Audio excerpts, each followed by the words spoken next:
नमस्कार जंटी में स्वागत है आपका। मैं हूं योगेंद्र। आप देख रहे हैं एक मुलाकात में आज हमारे साथ हैं एंटी करप्शन ब्यूरो के डीजी बीएल सोनी साहब। सोनी साहब, आपका जंटी में बहुत बहुत स्वागत है। कई जिलों के आप पुलिस कप्तान भी रहे और कई जगह जो मुझे पता चला कि एक सौभाग्य की बात रही कि गवर्नमेंट ने उस बिगिनिंग की, जैसे कमिश्नर पहले आप जयपुर के रहे, गंगानगर में भी आपको एक जिम्मेदारी की पोस्ट दी गई, तो कुछ इस तरह की चीजें भी रही। लेकिन हम सफर जानना चाहेंगे आपका कि कैसे पुलिस सेवा में आए, क्या करना चाहते थे, कैसे रहा ये। देखिए, मैं एक छोटे से गांव का रहने वाला हूं, जोधपुर जिले में। जोधपुर से 90 किलोमीटर दूर गांव है मेरा, खारिया खंगार। तो वहां मैं स्वर्णकार परिवार से हूं। मेरे परिवार के सभी लोग स्वर्णकार का जो सोने चांदी के गहने बनाने का काम करते हैं। तो मैं पढ़ाई में वहां से ठीक निकला तो मुझे ग्रामीण छात्रवृत्ति योजना के तहत जिले में प्रथम आने का अवसर मिला और मैं जोधपुर पढ़ने के लिए चला गया। कोई बड़े सपने नहीं थे, ये था कि कुछ पढ़ाई करके और देखा जाए। तो वहां पर मैं स्कूलिंग मेरी जोधपुर में हुई। फिर जोबनेर में एग्रीकल्चर कॉलेज है, तो वहाँ हमारे कोई वरिष्ठ थे, वो जोबनेर में पढ़ते थे। तो उन्होंने वहाँ के बारे में हमें बताया कि जो एग्रीकल्चर का बड़ा अच्छा स्कोप है। तो मैं वहाँ चला गया और वहाँ मैंने बीएससी एग्रीकल्चर किया। तो वहाँ सौभाग्य से मुझे उस विश्वविद्यालय का स्वर्ण पदक हासिल करने का अवसर मिला और वहाँ से मैं दिल्ली में भारतीय कृषि अनुसंधान संस्थान, जो कृषि की पूरे एशिया की शीर्षस्थ इंस्टीट्यूशन है, वहाँ पर मैंने अप्लाई किया। और जब मैं वहाँ गया तो मैंने देखा कि वो उस इंस्टीट्यूट में डॉक्टर एम एस स्वामीनाथन का एक लेक्चर था। तो वो लेक्चर मैंने देखा तो वो मेरे लिए एक जीवन का एक परिवर्तन का क्षण था। वो जिस तरह से बोल रहे थे, मुझे ऐसा लग रहा था कि मैं कहीं सपनों की दुनिया में हूँ। बहुत उन्होंने इतना मोटिवेट किया वहां पर। वो था साइंटिफिक वर्ल्ड के ऊपर कि एग्रीकल्चर में रिसर्च आगे कैसे बढ़ रही है। और फिर मैंने खूब मेहनत करी और वहां मेरा एडमिशन हो गया। वहां मैंने एमएससी की। एमएससी में भी मुझे सौभाग्य से स्वर्ण पदक मिला। उसी दौरान कुछ हमारे सीनियर्स यूपीएससी की तैयारी कर रहे थे, तो मैंने भी अपना लक आजमाया और बुजुर्गों की और ईश्वर की कृपा रही कि मेरा सिलेक्शन हो गया और मुझे आईपीएस अलॉट हुआ। पहले चांस में? नहीं, मेरे को दूसरे चांस में अलॉट हुआ था। पहले चांस में मैं बहुत नैरोली रह गया था और दूसरे चांस में मुझे मिला और मेरी काफी अच्छी वहां पर रैंक आई। पूरे यूपीएससी में 111वीं रैंक आई थी और मुझे ये विश्वास हो गया कि मुझे आईपीएस में अपना कैडर भी मिल सकता है। तो मैंने वहां पर मसूरी में ज्वाइन कर लिया और इस तरह से ये एक सिलसिला शुरू हुआ। तो आपको तो उस समय आईएएस भी मिल सकता था? हाँ, मेरी रैंक अच्छी थी वहां पर, लेकिन मैंने कोई और बात नहीं देखते हुए मैंने within a week IPS को प्रथम चॉइस दे करके कर लिया। तो उसका परिणाम ये हुआ कि मुझे होम कैडर, राजस्थान कैडर मिल गया। आईपीएस क्यों चुना आपने? आपके सामने तो था कि आईएएस भी बन सकते थे। देखिए, पहली बात तो उसकी संभावनाएं, मुझे लग रहा था कि 50-50 है, मिलेगा कि नहीं मिलेगा। दूसरा, मैं शुरू से स्काउटिंग में और एनसीसी में मैं कैडेट रहा हूं, तो मैं वर्दी के प्रति मेरा आकर्षण जो था वो सामान्य से कहीं अधिक था। तो स्काउट के अंदर भी मैं पूरे 3 साल रहा और एनसीसी के अंदर भी मैं सीनियर अंडर ऑफिसर होकर के, और मैंने वहां से सी सर्टिफिकेट पास किया। तो वर्दी के प्रति एक विशेष, हालांकि मेरे परिवार में मेरे से बड़े ब्रदर हैं, वो एयरफोर्स में थे, लेकिन पुलिस में या इसमें कोई नहीं थे। तो वर्दी के प्रति मेरा आकर्षण जो था वो मुझे उस टाइम उसने मुझे ये प्रेरित किया कि मैं पहली चॉइस आईपीएस भरूं और मैंने within a week UPSC में ये बता दिया कि मैं आईपीएस ही ऑप्ट करना चाहता हूँ। घर में कभी चर्चा होती थी कि क्या बनना चाहिए? क्योंकि जनरली चर्चा करते हैं कि हाँ ये बनना चाहिए। मैं गांव में हम लोग रहते थे और वहां पर ये चर्चा करना कि मैं यूपीएससी की परीक्षा दे रहा हूँ या आईपीएस, ये बिल्कुल मतलब आउट ऑफ कोर्स था। वो किसी को घर में गांव में पता नहीं था। तो जब मेरे गांव में ये मैसेज, ये टेलीग्राम गया कि मेरा आईपीएस में सिलेक्शन हो गया है, तो जो हमारे डाक घर के जो डाकिया थे, उनके लिए ये समझना मुश्किल था। तो उन्होंने बताया कि एसपी ऑफिस में कहीं नौकरी लग गई है। तो जो फिर बाद में मैं गया और मैंने उनको बताया तो उनको स्पष्ट हुआ। तो क्योंकि स्वर्णकारी का धंधा अच्छा चलता था, बिजनेस हमारा, गांव में रहते थे तो अच्छा वहां पर जो वहां लोग अच्छी खेती होती थी तो सोने के आभूषण खूब लोग बनवाते थे और हमारा मतलब एक ही बिजनेस था, एक ही दुकान थी, तो इसलिए अच्छा चलता था। लेकिन क्योंकि मेरी पढ़ाई में रुचि हो गई तो मैं बाहर आ गया, लेकिन घर में ऐसी कोई चर्चा कभी से नहीं हो पाई कि क्या आगे बनना। उनका ये था कि भाई हाँ, एग्रीकल्चर ले लिया तो एग्रीकल्चर ऑफिसर तो बन ही जाएगा।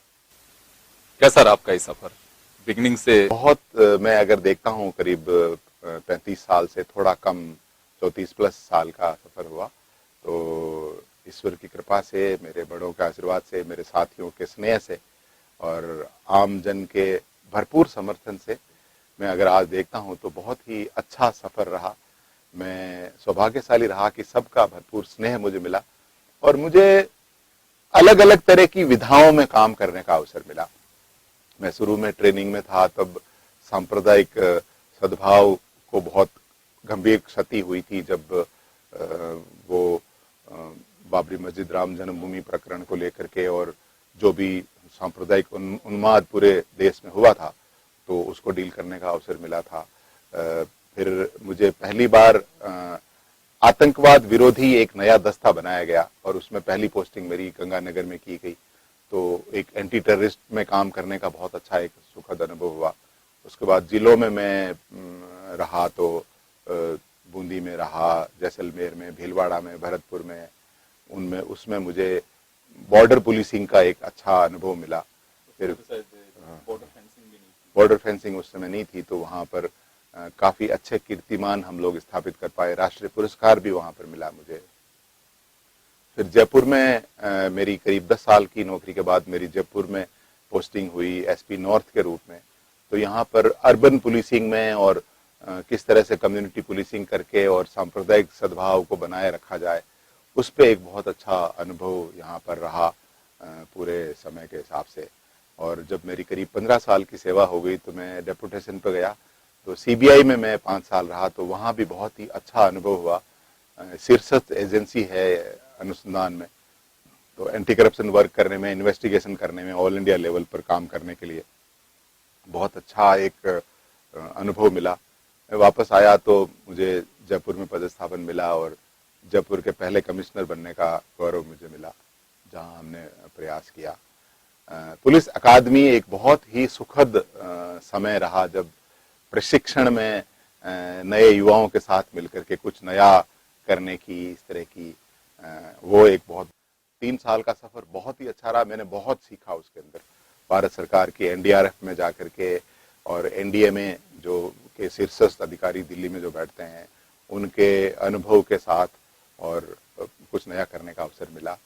फिर मैं क्राइम ब्रांच में रहा तो वो पूरे राजस्थान के क्राइम का देखने का अनुभव मिला। मेरा छोटा सा अनुभव जेल का बहुत ही अलग रहा और मुझे इतना अच्छा लगा कि वहां पर वाकई हम पुलिसिंग के साथ एक सामाजिक सेवा का पहलू भी कर सकते हैं, क्योंकि वो एक ऐसा अनछुआ क्षेत्र है जहां पर पुलिस अधिकारी ज्यादा तल्लीनता से काम कर सकते हैं। लोगों की जो जेल के अंदर बैठे हुए हैं उनका एक अनछुआ पहलू होता है। अपराध के कारण वो जेल में आते हैं लेकिन उनमें सब में कुछ प्रतिभा होती है, उन सब में कुछ मानवीय पहलू होता है। उसको देख करके उनको वहां पर हतोत्साहित होने से रोकना और उनके मनोबल को बनाए रखना और उनको एक बेहतर नागरिक के रूप में वापस समाज में भेजना बड़ी चुनौती है। तो बहुत ही अच्छा, थोड़ा समय बट बहुत अच्छा अनुभव रहा। एंटी करप्शन ब्यूरो में यहाँ पर पहले से बहुत यहाँ के जो नामी ऑफिसर्स थे वो पहले यहाँ हेड कर चुके थे, तो मेरे लिए चुनौती थी। तो मैंने प्रयास किया एक अच्छी सशक्त टीम के साथ और जनता से जुड़ाव के और कुछ नए हमने नवाचार किए तो उनका अच्छा प्रतिफल हमको मिला और आम जन का भरपूर समर्थन मिला। तो मैं सोचता हूं कि सब तरह की विधाओं का, urban policing, border policing, anti terrorist policing, आपदा नियंत्रण, प्रशिक्षण, जितने भी पहलू हैं, हर पहलू पे अच्छा देखने का, सीखने का अवसर मिला। आपको लगता है कि पोस्टिंग चाहे कहीं पे भी हो, कोई भी हो, हर जगह कुछ ना कुछ हो, जब वो पोस्ट बनी है तो कुछ नया करने के लिए, सीखने के लिए ये हुनर होना चाहिए जो बैठता है उसमें? निश्चित रूप से।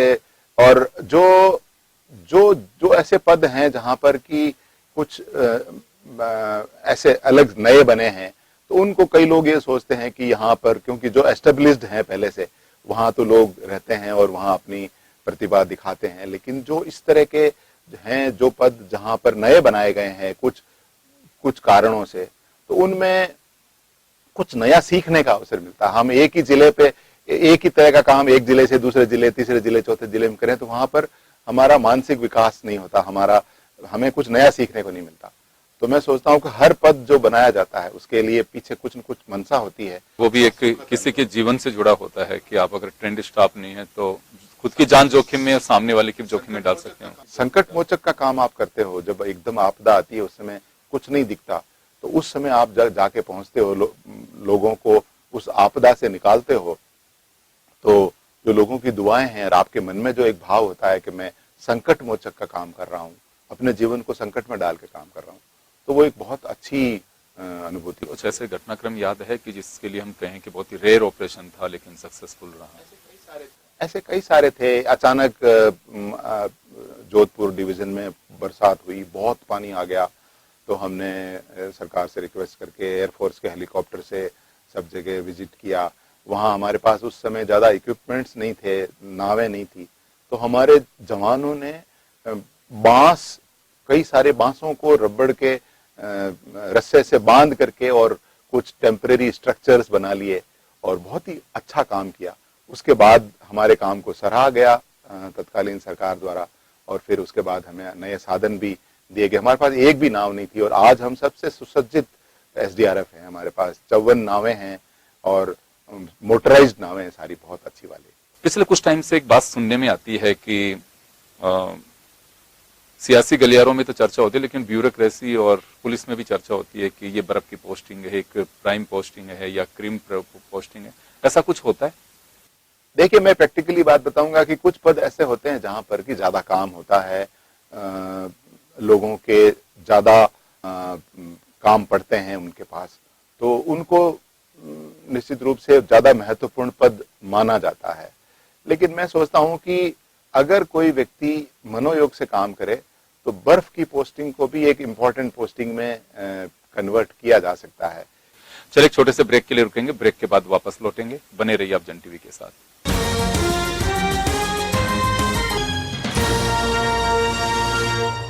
ब्रेक के बाद एक बार फिर आपका स्वागत है। आप देख रहे हैं एक मुलाकात। एक मुलाकात में हमारे साथ में हैं राजस्थान पुलिस सेवा के और एंटी करप्शन ब्यूरो के डीजी बीएल सोनी साहब। आपको क्या लगता है इस पूरे सफर में देखने के बाद में कि हाँ ये सब चीजें होनी चाहिए, इन्हें इम्प्लीमेंट किया जाना चाहिए या दूसरे स्टेट्स में ऐसा होता है हमारे यहाँ भी लागू करें?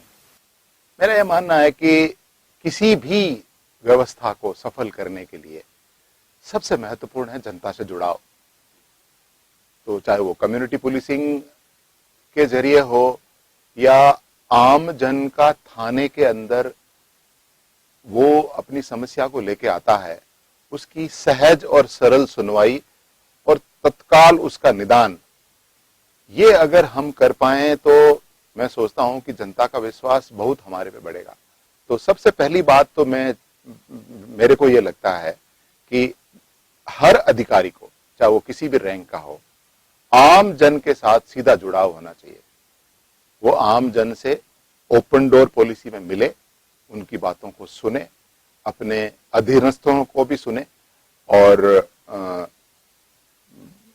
जहां कहीं भी कोई कॉन्फ्लिक्ट की स्थिति आती है तो उसमें मल्टीपल लोगों से ओपिनियन ले।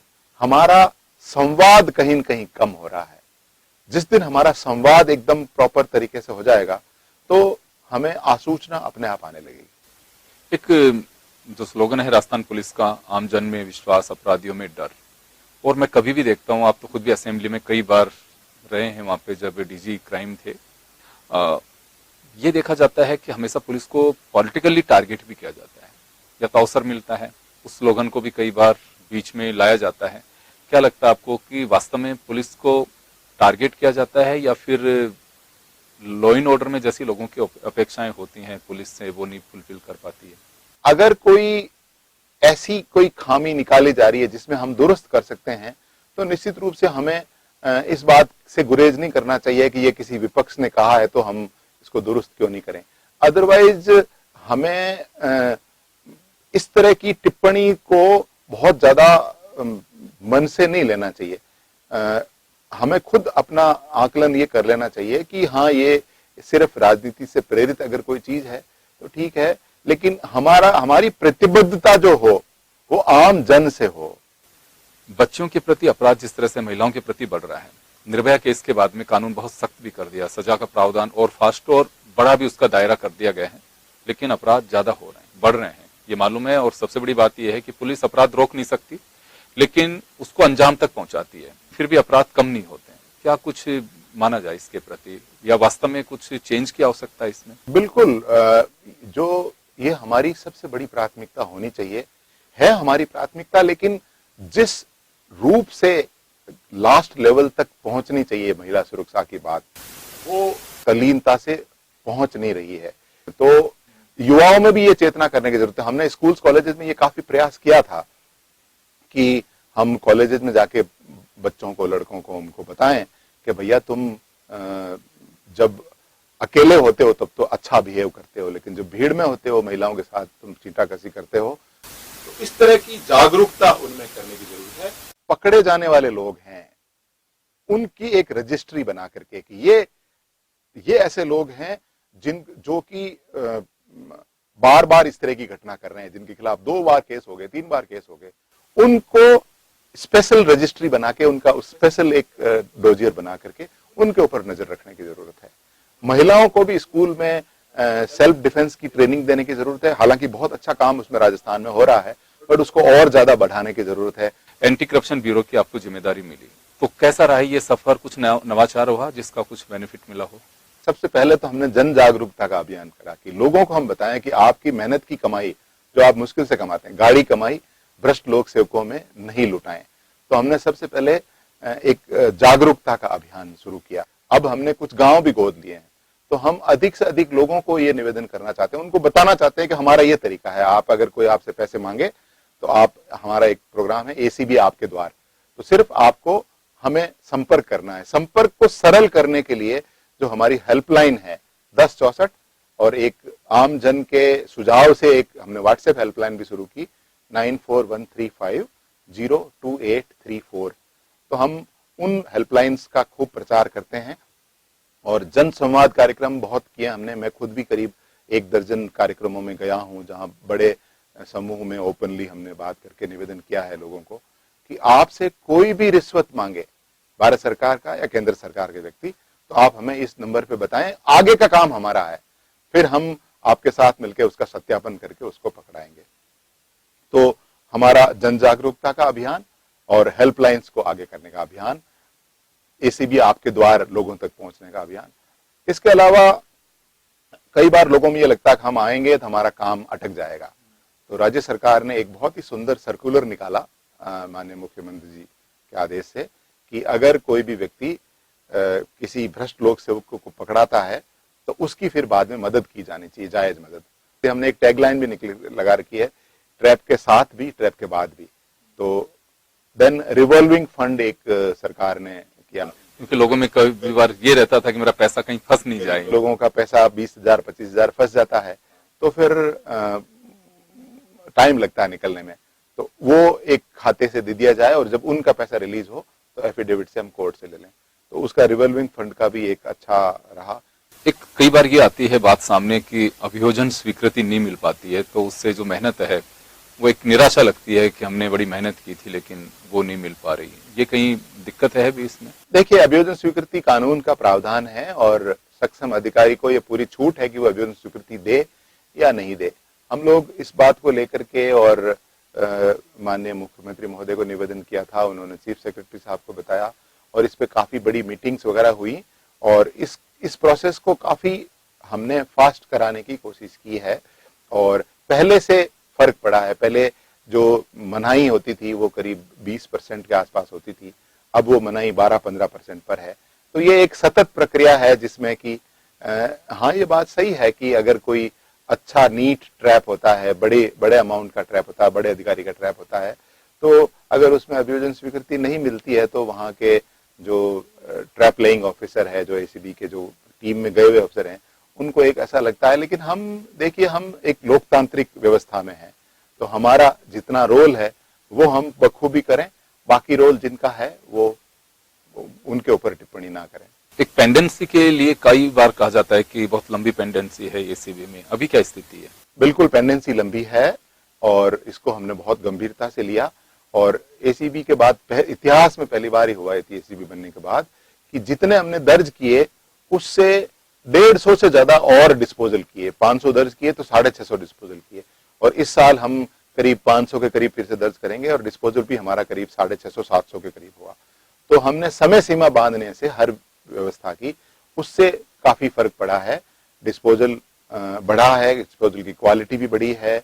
सीबीआई में आप रहे और बड़े महत्वपूर्ण 4 राज्य आपके पास में रहे थे, उसका कुछ बेनिफिट मिला एसीबी? निश्चित रूप से मिला। वहां पर इन्वेस्टिगेशन का स्तर, क्योंकि इन्वेस्टिगेशन ही प्रमुख काम है वहां पर, और सुपरविजन में हर फाइल को देखना पड़ता है, तो वहां का जो किया हुआ काम है और वहां की जो सिखलाई है उसका मुझे बहुत अच्छा फायदा मिला। एक चर्चा थी कि आप डीजी बनेंगे। ये सब जो व्यवस्थाएं हैं उसमें सब आप सब देखते हैं, तो मुझे उस चीज का कोई मलाल नहीं है। मैंने इस जर्नी को बहुत एंजॉय किया है। कोई फर्क नहीं पड़ता अगर आप दिल्ली से रवाना हो और गांधीनगर उतरे या जयपुर उतरे, अल्टीमेटली फाइनल डेस्टिनेशन तो सेम है। तो ये भी एक महत्वपूर्ण काम है जो मुझे करने को मिला, और मैं पूरी तरह से संतुष्ट हूं। और मुझे खुशी है कि मुझे जनता का भरपूर समर्थन मिला, मेरी टीम का पूरा समर्थन मिला। कुछ घटनाक्रम रहे जो बड़े चुनौतीपूर्ण रहे, जिन्हें सुलझाया गया हो, यादगार रहे हो कि हाँ ये तो मेरे लिए बड़ी यादगार पल थे? देखिए, ऐसे पल समय समय पर आते रहे। मतलब जब लॉ एंड ऑर्डर में कभी सांप्रदायिक उन्माद हो गया अचानक, तो वहां पर आप मौके पे पहुंचे। कोई क्राइम हो गया सीरियस, तो वहां पर आप मौके पर पहुंचे। कहीं कोई बड़ी आपदा हो गई तो मौके पे पहुंचे। लेकिन मैं इस मामले में बड़ा लकी रहा कि जहां पर पहुंच गए एक बार, तो वहां फिर एक लिमिट के बियॉन्ड तकलीफ सहन का मौका नहीं मिला। वहां पर लोगों ने उस बात को अप्रिशिएट किया। ऐसा खूब सारा अवसर मिला, सांप्रदायिक उन्माद के समय मिला, लॉ एंड ऑर्डर के दौरान मिला। यहाँ पर कमिश्नर के दौरान आपने देखा होगा कि कभी विधानसभा की ड्यूटी में, कभी कहीं इस तरह की चुनौतियां आती रही, लेकिन उन चुनौतियों में टीम ने भरपूर साथ दिया और आम जन ने भरपूर समर्थन दिया। अगर उनसे हमने बता दिया भाई कि हाँ ये अगर क्राइम हो गया है तो आप हम पे विश्वास रखिए, हम 10 दिन में इसको सॉल्व करेंगे, तो उन्होंने 10 दिन दिए हमको, और हमने भी, हमारी टीम ने भी उनको खरा उतर के 10 दिन में उसको सॉल्व किया उसको। तो मेरी कोई ऐसा दुखद अनुभव नहीं है जहां पर कि मुझे ऐसा लगे कि पुलिस अफसर के रूप में मुझे बहुत पेनफुल स्थिति से गुजरना पड़ा हो। चुनौतियां बहुत आई हर जगह, शुरू से, जब से यहाँ ट्रेनिंग में शुरू किया तब से, लेकिन हर चुनौती में ईश्वर की कृपा से और सब टीम के मनोबल से सारा एक अच्छे सुखद अंत उसका सुखद रहा। आपका एक लंबा एक्सपीरियंस है, तो राजस्थान पुलिस के लिए, क्योंकि आप एक बड़े अच्छे ऑफिसर राजस्थान पुलिस के हैं, रिटायरमेंट के नजदीक हैं, क्या लगता है आपको कि फ्यूचर में कुछ ऐसी चुनौतियां होंगी जिसके लिए राजस्थान पुलिस या कहीं पे भी देश की पुलिस हो जिसको तैयार रहना चाहिए? किस तरह की चुनौतियां हो सकती हैं आने वाले दिनों में? देखिए, चुनौतियां है और पुलिस हमेशा अपने आप को तैयार करती रहती है, प्रशिक्षण करती रहती है। मैं सोचता हूं कि आने वाले समय में जो चुनौतियां आएंगी वो अभी से हम उनका सामना कर रहे हैं। साइबर क्राइम आजकल हर व्यक्ति के मोबाइल पे कुछ न कुछ फोन आता है, आपके लॉटरी लग गई है, आपका ये चीज है, वो है। कुछ लोग प्रलोभन में आ जाते हैं और अपने पैसे को गंवा देते हैं। महिला सुरक्षा हमारी एक महत्वपूर्ण चुनौती है जिसके लिए हमें बहुत हमेशा तैयार रहना पड़ेगा। सांप्रदायिक रूप से भी हमको हमेशा अलर्ट रहना पड़ेगा, जिससे कि कोई सिरफिरा, हमारा जैसे उदयपुर में घटना हुई, 2 सिरफिरों ने एक इस तरह की घटना की जिससे कि पूरे वातावरण को, तो उसके लिए करना पड़ेगा हमें। हमारी जो रेस्पॉन्स टाइम है उसको बहुत सिग्निफिकेंटली इंप्रूव करना पड़ेगा, जिससे कि हम जल्दी लोगों तक पहुंच पाए।